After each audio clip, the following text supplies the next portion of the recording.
Graça e paz, meus irmãos e irmãs, que a graça e a bondade do Senhor esteja abençoando a sua vida, abençoando a sua casa. Seja bem-vindo a mais uma aula da nossa Escola Bíblica Dominical Online. Estamos estudando uma série sobre as parábolas de Jesus. Já estamos chegando pertinho já do final dessa série, ainda faltam mais 2 lições. E hoje, tratando de uma das parábolas de Jesus, vamos falar sobre o administrador infiel e entender o que Jesus quis dizer com aquela parábola que para muitos estudiosos é uma das mais difíceis de compreender. Mas a gente vai tratar principalmente da parte prática, do que de fato essa parábola quer nos ensinar. Então nós vamos estar agora lendo um texto de Lucas capítulo 16, versículo 1 a 13, que é a parábola do administrador infiel. Na sequência vamos pedir a graça do Senhor para que Ele nos explique essa parábola. O texto diz aí, para você acompanhar comigo, o seguinte: Jesus disse também aos seus discípulos: certo homem rico tinha um administrador. Um dia, ele recebeu uma denúncia de que esse administrador estava desperdiçando os bens dele. Então, chamando-o, lhe disse: que é isto que ouço a teu respeito? Preste contas da sua administração, porque você não pode mais ser o meu administrador. O administrador, então, se pôs a pensar: que farei? Agora que estou sendo demitido pelo meu patrão, trabalhar na terra não posso. De mendigar, tenho vergonha. Então, sei o que eu vou fazer, para que, quando for demitido, as pessoas me recebam em suas casas. Tendo chamado cada um dos devedores do seu patrão, perguntou ao primeiro: quanto você deve ao meu patrão? Ele respondeu: 100 barris de azeite. Então o administrador disse: pegue a sua conta, senta-se, depressa e escreva 50. Depois perguntou ao outro: e você, quanto deve? Ele respondeu: 100 sacos de trigo. O administrador lhe disse: pegue a sua conta e escreva 80. E então o patrão elogiou o administrador infiel por sua esperteza, porque os filhos do mundo são mais espertos na sua própria geração do que os filhos da luz. E eu recomendo a vocês: usem a riqueza injusta para fazer amigos, para que quando a riqueza faltar, vocês sejam recebidos nos tabernáculos eternos. Quem é fiel no pouco, também é fiel no muito. E quem é injusto no pouco, também é injusto no muito. Portanto, se vocês não forem fiéis na aplicação das riquezas injustas, quem lhes confiará a verdadeira riqueza? Se vocês não são fiéis na aplicação do que é dos outros, quem lhes dará o que é de vocês? Nenhum servo pode servir a 2 senhores, porque irá odiar um e amar o outro, ou irá se dedicar a um e desprezar o outro. Vocês não podem servir a Deus e à riqueza. Então essa é a parábola em que nós vamos estar meditando hoje. Espero que seja um momento de bastante edificação, de compreensão e principalmente de estímulo para aquilo que Jesus quer nos ensinar através dessa parábola. Mas vamos agora pedir a graça dele para que ele nos conduza nesse estudo. Pai Santo e amado, te louvo e agradeço, Deus, pela essa oportunidade, Senhor, de junto com meus irmãos, abrir a Bíblia, Senhor, e estudá-la. Não é uma tarefa fácil, Senhor, entender alguns textos das Sagradas Escrituras. Outros são mais claros, outros são um pouco mais obscuros por conta dos mistérios envolvidos. Mas aquele que inspirou, que foi o Espírito Santo, no momento oportuno ele dá o entendimento de tais passagens. E que hoje não seja diferente, que hoje ele nos ensine, ele nos conduza na compreensão desse texto, tanto a mim quanto aos meus irmãos, Senhor, que me veem e ouvem. Sabemos, ó Pai, que Tu pode ensinar de forma diferente, a diferentes de pessoas, como cada um pode aprender. Cada um tem o seu próprio filtro de interpretação, mas Tu é aquele que conhece a todos e a todos pode nos ensinar. Então, nós pedimos isso, Senhor, em nome de Jesus, e já em nome de Jesus te agradeço, ó Pai, pelo Teu ensino e por Tua palavra maravilhosa. Amém, amém. Então, essa é a parábola do administrador infiel, onde essa parábola vai falar sobre essa questão de como a gente tem que administrar as coisas do mundo. E aí nós vamos aprender um pouco sobre a questão da fidelidade e também da questão da habilidade de usar os recursos. Tem esse texto de Provérbios 22, 29, que fala sobre um pouco dessa questão. Quando diz assim: você já viu alguém muito competente no que faz? Ele servirá reis em vez de trabalhar para a gente comum. O texto de Provérbios vai muito na linha do que Jesus está querendo ensinar, porque Provérbios está falando aqui da capacidade, da competência, expertise de pessoas que sabem administrar bem as coisas ou que têm habilidade para qualquer outra coisa. Essas pessoas que são habilidosas, que têm expertise, conhecimento, que são bastante dedicadas àquilo que faz, geralmente essas pessoas crescem, prosperam. Elas, em vez de trabalhar para pessoas comuns, ela vai trabalhar para pessoas, como o texto está colocando para nós, para reis. Claro que o texto está se referindo a um passado muito distante, onde em Israel existia reis. E os reis ele gostaria de ter sempre as melhores cabeças, os melhores profissionais ao seu lado, lhe auxiliando, lhe assessorando para governar toda uma nação.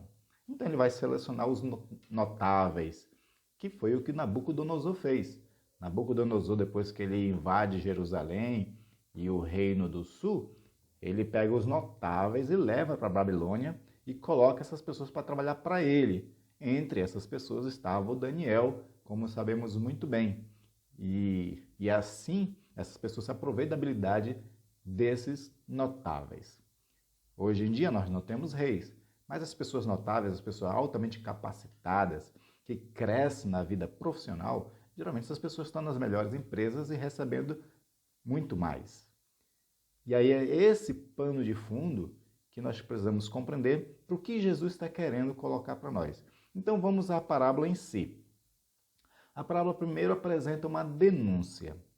A denúncia é o seguinte: existia um homem rico, né? E ele tinha um administrador, que nós podemos usar aqui uma outra linguagem mais no campo evangélico, que é mordomo. Mordomo ou administrador é aquela pessoa que estava encarregado de todos os bens das pessoas ricas na antiguidade. E de fato ele tinha toda a propriedade nas suas mãos para administrar. Lembra de José? Quando José foi vendido pelos irmãos, ele foi trabalhar na casa de Potifar. O texto deixa muito claro para nós que José, pela competência que ele tinha, pela habilidade de gestão que ele tinha, ele ficou responsável por todos os bens de Potifar. E tudo estava nas mãos dele para que ele cuidasse. Aí o texto faz só ressalva, né? Exceto a sua mulher, claro, né? Faz essa referência à questão da esposa, porque a esposa vai ser depois uma questão de intriga na vida de José, né? Mas ali aparece muito bem essa questão. O mordomo, o administrador, ele tem como responsabilidade cuidar de tudo da pessoa, né, para quem ela trabalha, para quem ela serve. E aqui é essa situação. Esse administrador, como é uma parábola, não traz o nome de uma pessoa, né? A parábola ela é uma história fictícia para ensinar alguma verdade, né? Então, aqui nessa parábola, esse administrador cuidava de todos os negócios do seu patrão.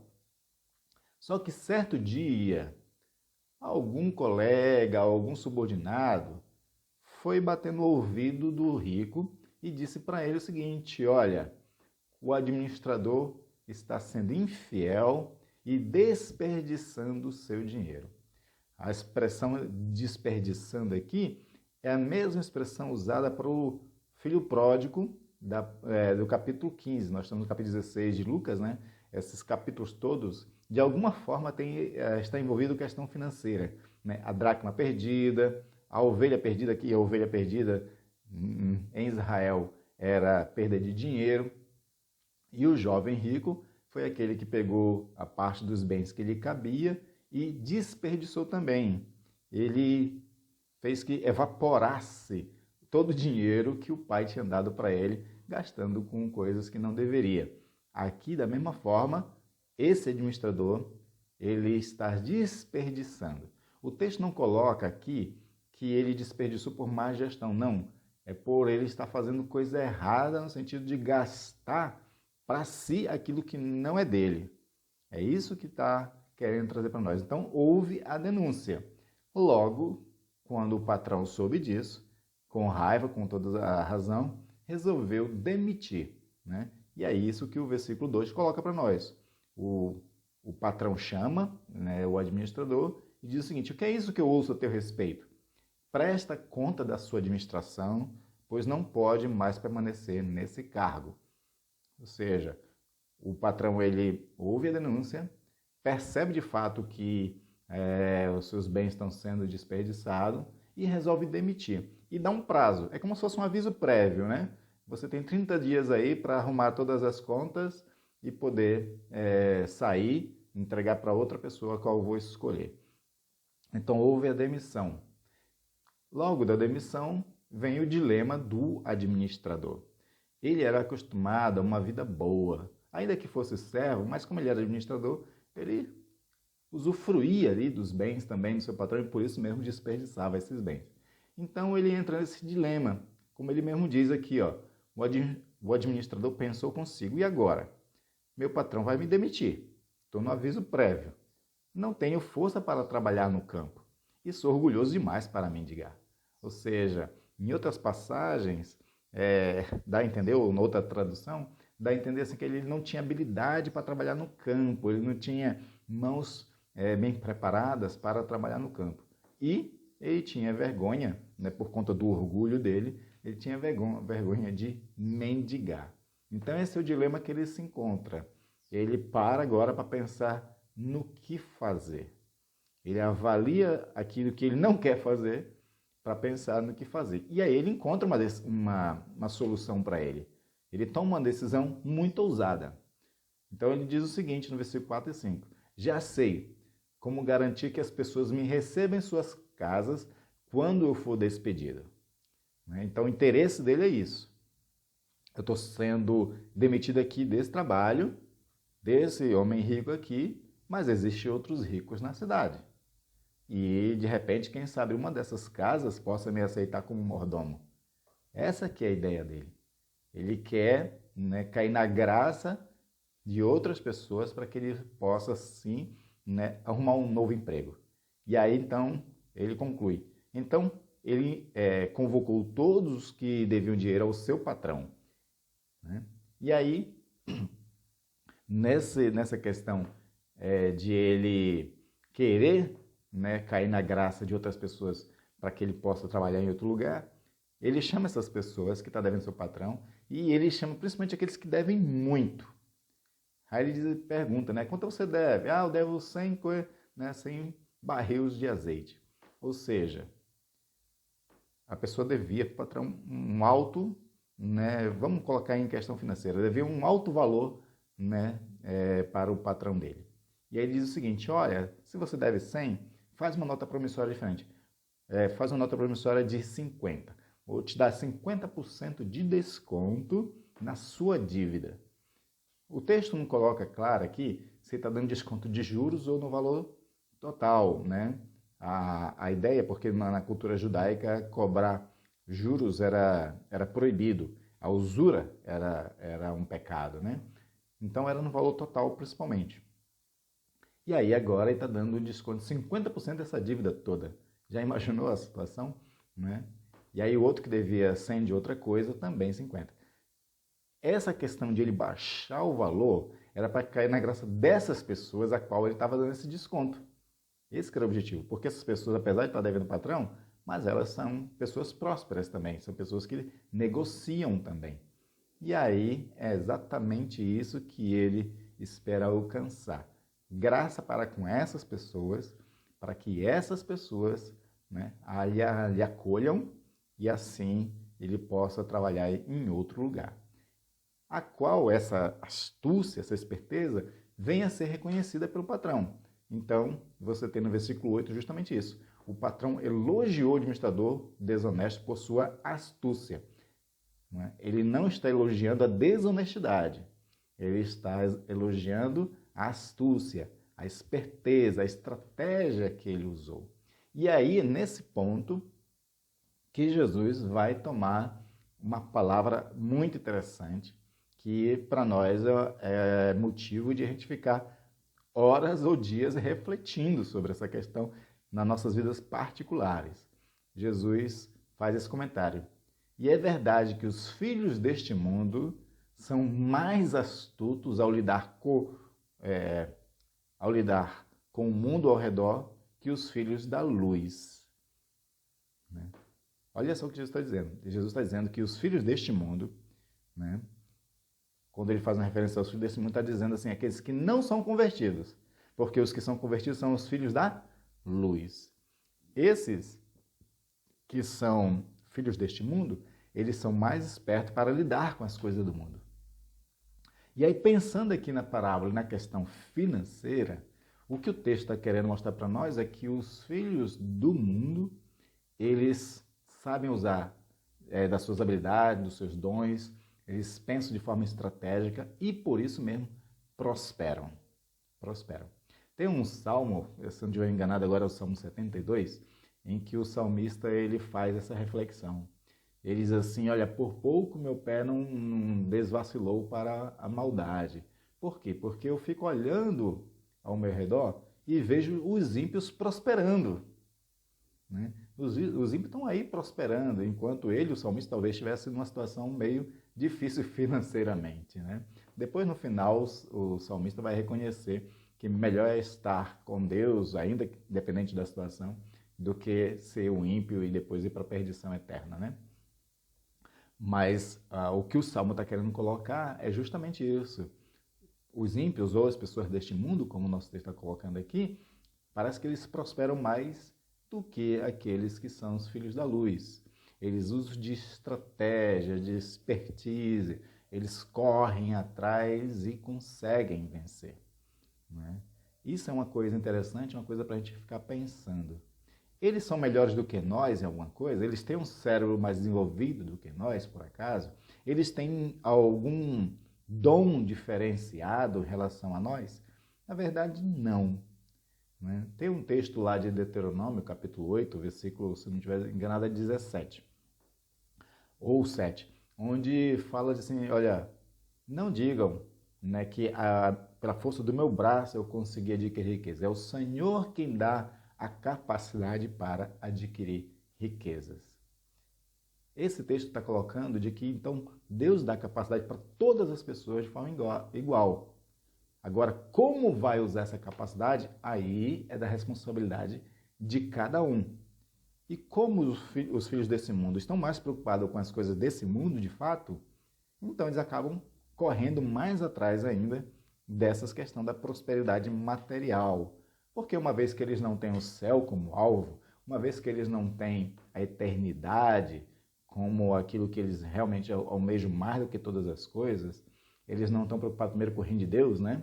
Então, eles acabam correndo mais atrás dessas coisas, porque neste mundo aqui, o máximo que as pessoas podem querer de bem é justamente isso, prosperar financeiramente, crescer, enriquecer-se, que isso é o único tipo de compensação que elas têm, uma vez que elas não almejam o céu, ou mesmo não ligam para esse céu, talvez alguns ajam de forma muito indiferente relacionada ao céu, né?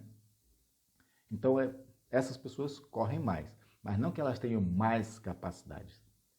Agora, um crente fiel ao Senhor, que tem interesse no reino de Deus, que tem interesse na vida eterna com o Senhor, que tem interesse em viver o Evangelho, nada o impede também de prosperar, de usar mesmo as capacidades. Onde é que está essa capacidade? Nossa mente, principalmente, no esforço diário. Né? Então, quando você quer prosperar, você vai atrás do conhecimento e dos recursos e os meios para prosperar. A diferença entre o ímpio e um justo na busca de uma prosperidade é que o ímpio ele é servo dessa ganância, digamos assim, dessa ambição, né? Que é uma coisa que Jesus vai colocar ainda nessa parábola. Já o filho da luz, ele não é servo dessas questões financeiras ambiciosas, né? E aí, por não ter essa questão de a ambição ser algo que o escravize, então os filhos das trevas, no caso os filhos da luz, né? No caso, o filho da luz, por não ter essa ambição que o escraviza, ele vai buscar a sua prosperidade de forma honesta. Os filhos das trevas, por não terem compromisso, a maioria, claro, né? A gente não pode generalizar que todas as pessoas né, que não são crentes só enriquecem desonestamente. Não. Existem muitas pessoas não crentes que prosperam de forma honesta, que são pessoas verdadeiras. Mas essas pessoas honestas, seja descrente ou crente, eles têm um pouco mais de dificuldade de prosperar porque esse mundo ele está corrompido.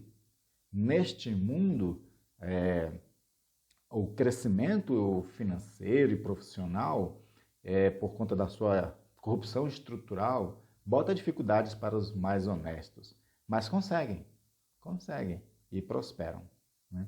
Então, isso é uma coisa muito importante. É isso que Jesus está querendo colocar, que dentro dessa questão de estratégicas, dentro dessa questão de expertise, os filhos deste mundo, eles são mais astutos do que o filho da luz. Por isso que, às vezes, você vê mais filhos do mundo prosperando do que dos filhos da luz. E aí Jesus vai continuar essa questão, né, querendo nos ensinar uma coisa. Então ele diz assim, esta é a lição. Use a riqueza deste mundo para fazer amigos. Assim, quando suas posses se extinguirem, eles o receberão no lar eterno. Essa aqui é a parte difícil, né, da parábola, em que muitos estudiosos ficam coçando a cabeça, porque não conseguem chegar a uma interpretação, um entendimento do mistério, né, o que tem a ver essa questão, né, com receber no lar eterno, né? Mas, a título daquilo que nós pretendemos trazer com essa parábola, o ensinamento que coloca para nós aqui é o seguinte, que a gente tem que saber usar as riquezas deste mundo, saber usar os recursos desse mundo a serviço da glória de Deus. A serviço da glória de Deus a ponto de fazer amigos. Aqui, fazer amigos é o que está dentro da parábola. Qual era a intenção do administrador infiel, né, quando ele baixa, né, o valor da dívida? Era fazer amigos. Era cair na graça dessas pessoas, para que essas pessoas pudessem, talvez, abrir suas casas para que ele pudesse trabalhar na casa deles. Já que ele não queria trabalhar, né, na roça e nem queria mendigar, então ele usa, né, a estratégia dos recursos para fazer amigos e poder, né, ir para a casa deles. Aí aqui o ensinamento é justamente pegando isso como fio de condução e interpretação. Para nós, o ensino quer dizer o seguinte, que a gente pode usar os recursos desse mundo aqui, para quê? Para glorificar a Deus e para cair na graça das pessoas. Ao cair na graça das pessoas, a gente pode alcançar essas pessoas para o próprio Senhor. E até para que nós possamos também crescer profissionalmente, né? Uma palavrinha sobre essa questão da prosperidade financeira de cristãos, né? Muitas coisas se fala por aí, né? Existe dois tipos de pensamento errôneos. Existe aquele pensamento errôneo de alguns dizendo que o bom crente é o que é pobre, o que não tem nada porque não se vende as coisas desse mundo, né? Então, a pobreza, ela ganha um ar, né, de piedade. Isso é um grande erro, né? O Senhor ele olha para os pobres, mas os pobres, eles não são pobres por vontade própria. Eles foram feitos pobres. Muitos textos deixam muito claro isso, que a condição de pobreza que aparece na Bíblia foi imposta pelos outros. Aí, por conta dessa injustiça, que Deus vem a favor dos pobres. Mas se fazer pobre não era uma coisa assim tão louvável, a não ser no caso de uma pessoa que é rica e aquela riqueza o prejudica. Por exemplo, tem pessoas que não sabem lidar com a riqueza. E por não saber lidar com a riqueza, elas se corrompem. Para esse caso de pessoas que não sabem lidar com a riqueza e se corrompem com ela, é melhor que ela opte pela pobreza. Por outro lado, da mesma forma, né, a questão de ser rico e buscar essa riqueza como fim último, ela também é um grande erro, porque aí vai cair naquilo que o Senhor já vai colocar, que é a servidão. Servidão ao dinheiro, à ganância, ao querer cada vez ter mais. E aí a pessoa se corrompe, inclusive, por isso. Mas a pessoa que tem riqueza, né, e usa essa riqueza para a glória de Deus, isso é bom. Por quê? Porque uma pessoa cristã que é rica, ela pode usar da sua riqueza para abençoar as pessoas mais pobres, para fazer filantropia, fazer solidariedade, a agir de forma generosa para as pessoas que têm mais necessidade. Quem é dono de empresa pode empregar as pessoas pobres, pode dar uma boa condição de vida para essas pessoas, né? Em vez de explorar essas pessoas pagando pouco e exigindo muito delas, pode pagar um salário justo. Então a pessoa rica ela também pode glorificar a Deus, né, com a sua riqueza. E tem textos bíblicos que falam sobre essa questão, né? As pessoas ricas podem, por exemplo, financiar missões, né? Existem muitos missionários fazendo muitos trabalhos maravilhosos aí no mundo, em lugares pobres, por exemplo, né? Que quem patrocina a missão lá, aí as coisas que acontecem lá, são pessoas que têm dinheiro, né? E graças a Deus existem pessoas ricas, empresários, que têm esse dom da contribuição, porque a contribuição é um dom, viu? Está lá em Romanos, capítulo 13, fala sobre vários dons, e entre eles está aquele que contribui. Até diz assim, aquele que contribui que faça generosamente, né? Isso é um dom. Algumas pessoas, empresários ricos, têm esse dom da filantropia.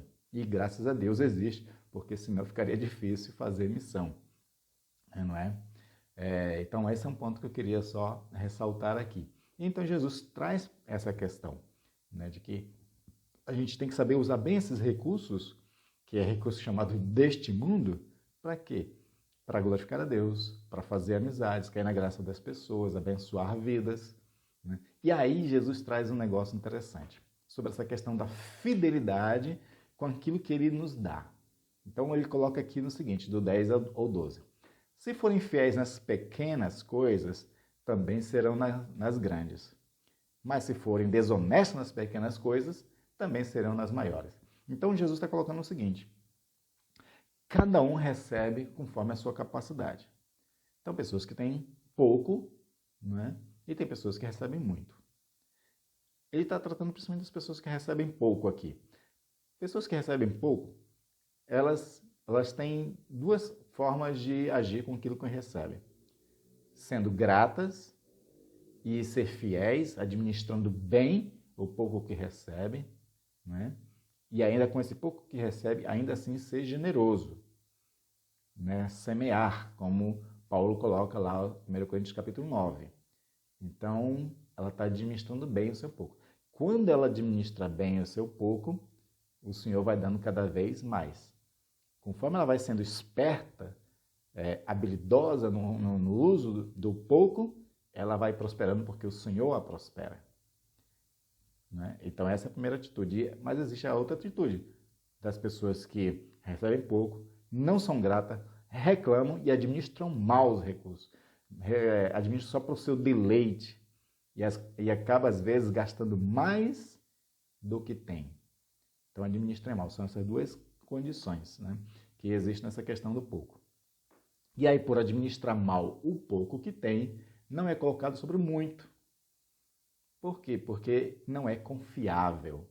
Essa que é a questão, né? Então é isso que o texto está colocando. Mas se forem desonestos nas pequenas coisas, também o serão nas maiores.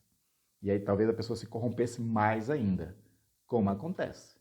Como acontece. Pessoas que entram para a política ou recebem alguma outra oportunidade, recebem um dinheiro, acaba usando muito mal aquilo, acaba se endividando mais ainda e voltando a uma situação pior do que estava antes, né? E aí no versículo 11 fala, e se vocês não são confiáveis ao lidar com a riqueza injusta desse mundo, quem lhes confiará a verdadeira riqueza? Olha só o que o texto está colocando. Agora ele está trazendo aqui do material para o espiritual. Se nós não somos confiáveis com as coisas materiais que Deus nos coloca, como a gente pode esperar dele as bênçãos e as riquezas espirituais? Está vendo como a nossa vida entre o material e o espiritual elas não estão tão desligadas assim, né? Viver uma vida de oração, de leitura da palavra de Deus, de jejum, de piedade é muito importante. Mas, também ligado a isso, viver uma vida honesta, ordeira, né? Sendo responsável com tudo aquilo que Deus coloca nas nossas vidas, também faz parte desse processo de viver uma vida para a glória de Deus. Não é só a parte espiritual, né? E aí é que é um problema muito grande, porque a gente diferencia espiritual do não espiritual, né? Mas acaba que tudo nas nossas vidas, que é uma vida de seguidores de Jesus, tudo deve refletir algo que glorifique a Deus. Tudo. Os nossos relacionamentos, nosso trabalho, a nossa família, os nossos bens, o uso desses bens, tudo deve ser para a glória de Deus. Tudo se transforma em bênção espiritual. Então, quando a gente é confiável nas riquezas injustas, né, como ele está colocando aqui deste mundo, aí o Senhor nos confia também a verdadeira riqueza. Está vendo como está ligado uma coisa com a outra? A gente tem que estar muito atento com isso. Por isso que a recomendação é: usem muito bem, né, com a mesma astúcia aqui do administrador infiel, as coisas desse mundo. Porque conforme você se torna uma pessoa habilidosa nesses recursos, responsável com esses recursos, né, rendendo de alguma forma uma glória para Deus, aí você recebe cada vez mais as bênçãos espirituais. Aí no 12 ele finaliza: e se não são fiéis com os bens dos outros, por que alguém lhes confiaria o que é de vocês? Né? Ou seja, o Senhor coloca os bens à nossa disposição aqui para que a gente seja fiel. Se a gente é fiel, aí Ele nos dá mais ainda aquilo que nos pertence como cidadão do reino de Deus. Né? Ou seja, nós somos cidadãos do reino de Deus e como cidadão do reino de Deus a gente tem por herança muita coisa. Paulo chega a dizer que nós somos co-herdeiros com Cristo dos bens celestiais, que são coisas que nos pertencem, mas muitas dessas coisas que nos pertencem, dos bens celestiais, das bênçãos, das prosperidades espirituais falando, né? A gente não, às vezes não toma posse porque ainda não estamos sendo fiéis com as coisas aqui deste mundo, falta habilidade para as coisas desse mundo. E aí, qual é a saída para isso, né? Às vezes falta um pouco de sabedoria, falta um pouco de habilidade, mas todas essas coisas são supridas por Deus. Tiago, na sua epístola, diz assim: se falta sabedoria, peça a Deus que Ele dá deliberadamente e não lance em rosto. Né? Completando que toda boa dádiva, todo dom perfeito, vem do alto, do Pai das luzes, onde não há sombra nem variação de mudança. Ou seja, então se tem falta de sabedoria para administrar, a gente deve pedir a Deus. E Ele concede esse dom da sabedoria e o dom e a capacidade para administrar bem essas coisas. Né? Ele nos dá isso, essas habilidades. Então, se a gente pede, se a gente se esforça, a gente vai conseguir. Também a palavra de Deus nos treina para a gente administrar bem os recursos de Deus. Por exemplo, você tem o livro de Provérbios. O livro de Provérbios é um livro de sabedoria. É um livro que ensina muita coisa. Eu sempre digo na igreja a história de um homem chamado Philip, que ele era empresário, quebrou várias vezes como empresário, e aí num tempo desses que ele estava tentando abrir um novo negócio, ele encontra uma missionária, e a missionária recomenda ele fazer o seguinte: olha, você vai começar a ler os provérbios, o provérbio de Salomão. Faz o seguinte, leia um capítulo por dia, são 31 capítulos, então você lendo um por dia, no final você consegue ler o livro durante um mês. Mas não faça isso só um mês. Faça isso durante 2 anos. Ou seja, ele ia ler, então, Provérbios 24 vezes. Só que a recomendação dele é a seguinte: olha, leia todo dia um capítulo, quando terminar, recomece e faça o seguinte: vá anotando num caderno aquilo que você poderia aplicar na sua administração do que Provérbios, do que o Salomão está ensinando. Então você diz: isso aqui pode ser aplicado na minha gestão, no meu relacionamento com o funcionário, no meu relacionamento com os fornecedores, no meu relacionamento com o cliente, né? Então ele foi fazendo isso. E conforme mais ele lia, conforme mais tempo ele passava lendo, os insights que ele não tinha antes, ele passa a ter depois. Então assim, ele foi enriquecendo. E durante 2 anos, ele foi lendo e foi anotando, né, aquilo que ele foi aprendendo de provérbios para aplicar na gestão, e ele prosperou. Prosperou tanto, né, que se tornou uma referência e escreveu um livro, né, ensinando os princípios do provérbios para a gestão, né, para uma gestão eficaz, para a prosperidade, porque de fato ele realmente tinha conseguido prosperar. Então assim, além da sabedoria do alto, existe a sabedoria bíblica. Eu estou citando aqui a história do provérbio, desse autor, mas a Bíblia como um todo é um livro de sabedoria, que pode nos ensinar muita coisa. Às vezes nos falta essa expertise de ler a coisa, aprender o que está sendo ensinado e aplicar na vida.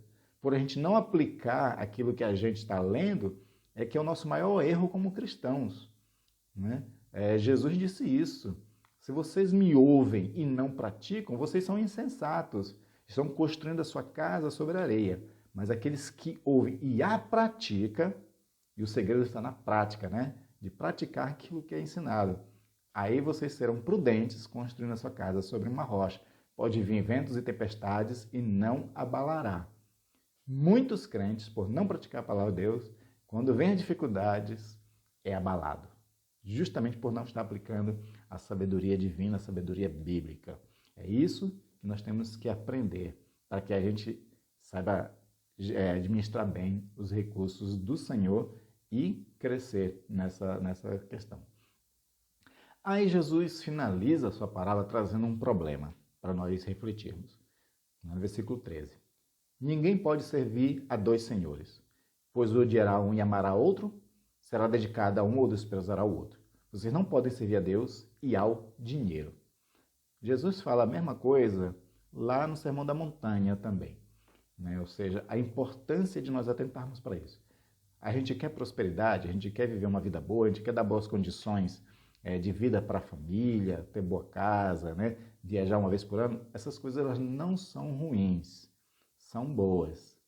É bom prosperar e, como eu falei, aquele que prospera, que tem bastante recursos, ele não só ele proporciona uma boa vida para si, mas ele pode proporcionar uma boa vida para outras pessoas, empregando, ajudando solidariamente, ofertando, né, para instituições de caridade ou para as pessoas mais pobres, né, servindo a Deus com seus dons e talentos, servindo a Deus, apoiando um trabalho missionário. Então as pessoas ricas podem fazer tudo isso. O perigo que Jesus coloca para nós é quando a gente se torna servo do dinheiro, quando a gente idolatra o dinheiro, quando a gente ama o dinheiro, porque o amor ao dinheiro que é a raiz dos males. Não é o dinheiro em si que é a raiz dos males, porque o dinheiro ele não tem mal ou bem em si mesmo. O dinheiro é uma coisa inanimada, não é? Não existe nada místico no dinheiro. Não, o dinheiro é um referencial monetário somente. Foi uma estratégia humana para a troca de produtos. Antigamente era no escambo, né? Você produzia arroz, trocava com alguém que produzia, né, sei lá, lã, né, roupa, essas coisas assim. Então o dinheiro foi uma invenção, a moeda, né, o dinheiro foi uma invenção para justamente facilitar essa questão das trocas de mercadorias e produtos e tudo mais. Então eles não têm mal ou bem em si. Como a gente vai usar é que é o problema. A nossa relação com ele é que pode ser o problema. E aí, a ideia é que nós venhamos a servir ao Senhor, ser servo do Senhor e não do dinheiro. Então, na questão do dinheiro, a parábola está trazendo para nós aqui, né, duas coisas importantes. Primeiro, fidelidade no uso e habilidade com o uso, né? A parábola de um administrador infiel que foi esperto. O que o Senhor espera de nós, cristãos, é que a gente seja fiel e esperto. Fiel e habilidoso. É isso que o Senhor espera de nós no ensino dessa parábola. E aí eu trouxe essas duas frases aqui muito importantes. Primeiro, não é possível ser ortodoxo na teologia e, ao mesmo tempo, ser herético no uso dos recursos financeiros.